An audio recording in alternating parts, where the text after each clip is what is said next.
வைத்து நெசவு நெய்வேனம்மா.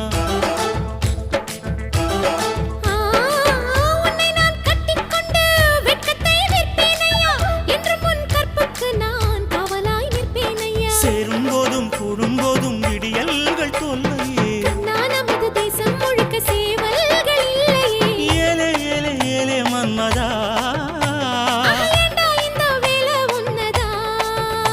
அட எப்படி இருந்தது, எப்படி இருந்தது, முதலில் என்னை தொட்ட போது எப்படி இருந்தது, முதல் முத்தம் தந்த போது எப்படி இருந்தது. அப்பா மஜா மஜா.